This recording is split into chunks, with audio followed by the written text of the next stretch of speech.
One of the fundamental problems that we're trying to solve here is food sustainability.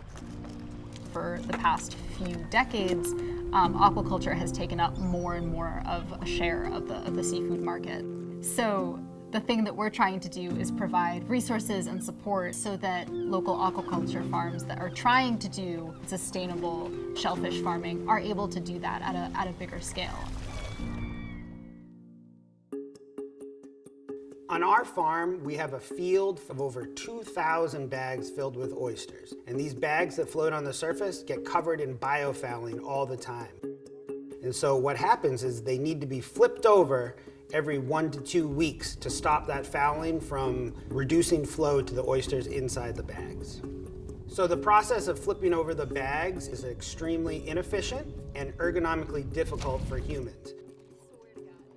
So what we're trying to do is produce robots that go, identify the bags, each one of them flips them on a regular basis and replaces the humans who are much better off in other more creative tasks. We took our first prototype down to one of Dan Ward's aquaculture centers where the oysters were.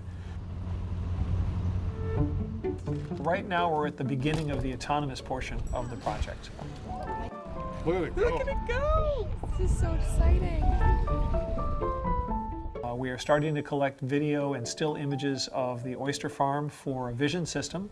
And the vision system has two main components. There's a forward-looking part which looks at the array of baskets to figure out where should I position the boat. And then the second part looks down in the middle of the boat where the baskets will be to say, okay, there's a basket there, it's in the right place, start the flipping now. We're getting there, we're getting there. Go! Yeah, okay. Oh! Okay, we got it. Next, we'll be tying it all into a higher level of autonomy so that the boat can plan its own missions. Dan Ward is the ideal user. He has direct experience in the real world, which we didn't have. You know, if we hand him the robot, can he use it? Because that's our definition of success. I really don't think you can make something really effective for real world work without having somebody representing that actual customer. It makes all the difference in your design work. I think that technology such as we're developing will be transformational to aquaculture. Think of it very similar to farming, agriculture. The farms could only get so big until farming equipment came along. And then you could grow more crops per farmer at more economical rates than you could when it was just one guy and a horse. We're kind of transitioning now in the aquaculture world from one guy in a kayak to some level of automation. Right now, we are the 16th highest aquaculture producer in the entire world, and more of our seafood is imported than produced in this country.